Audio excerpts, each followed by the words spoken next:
ফিলিস্তিনের গাজায় প্রায় 2 বছর ধরে চলা ইসরায়েলি আগ্রাসনের অবসান ঘটাতে নতুন করে আলোচনায় বসেছে ইসরায়েল ও হামাসের প্রতিনিধিরা। মিশরে অনুষ্ঠিত এই আলোচনায় যুদ্ধবিরতির কোনো সমাধান আসবে কিনা সেদিকেই নজর সবার। আলোচক দলগুলোকে দ্রুত সমাধানে পৌঁছানোর আহ্বান জানিয়েছেন মার্কিন প্রেসিডেন্ট ডোনাল্ড ট্রাম্প। এর মধ্যেও গাজায় থেমে নেই জায়নবাদীদের আগ্রাসন। এই গণহত্যার প্রতিবাদে ইউরোপ জুড়ে অব্যাহত আছে বিক্ষোভ। ইমতিয়াজ আহমেদের রিপোর্ট। মিশরের রাজধানী কায়রোতে শুরু হয়েছে মার্কিন প্রেসিডেন্ট ডোনাল্ড ট্রাম্প প্রস্তাবিত 20 দফা গাজা শান্তি পরিকল্পনার প্রথম ধাপের আলোচনা। ফিলিস্তিনের স্বাধীনতাকামী সংগঠন হামাস ও ইসরায়েলের মধ্যে অনুষ্ঠিত এই বৈঠকে মধ্যস্থতাকারীর ভূমিকা পালন করছে যুক্তরাষ্ট্র, কাতার ও মিশর। গেল মাসে কাতারের দোহায় ইসরায়েলি হামলার লক্ষ্যবস্তু হওয়া খলিল আল হায়া হামাস প্রতিনিধি দলের নেতৃত্ব দিচ্ছেন। হায়ার নেতৃত্বেই হামাসের কর্মকর্তারা যুক্তরাষ্ট্র ও কাতারের প্রতিনিধিদের সঙ্গে শান্তি পরিকল্পনা বাস্তবায়নের খুঁটিনাটি নিয়ে আলোচনা করবেন।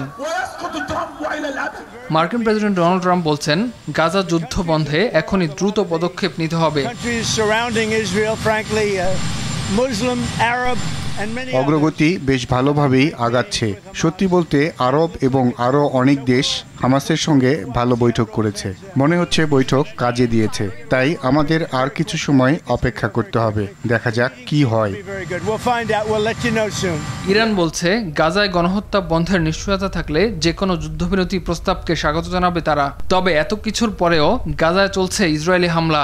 গাজা শহরের তালাল হাওয়া এলাকার একটি স্কুলের কাছে নতুন করে বিমান হামলা চালিয়েছে আইডিএফ সেনারা। এতে নিহত হয় বেশ কয়েকজন। এদিন ত্রাণ সংগ্রহ করতে যাওয়াদের উপরও হামলা করে জায়নবাদী সেনারা। অধিকৃত পশ্চিম তীরে একদল শান্তিকর্মীর উপরেও হামলা চালায় দখলদাররা।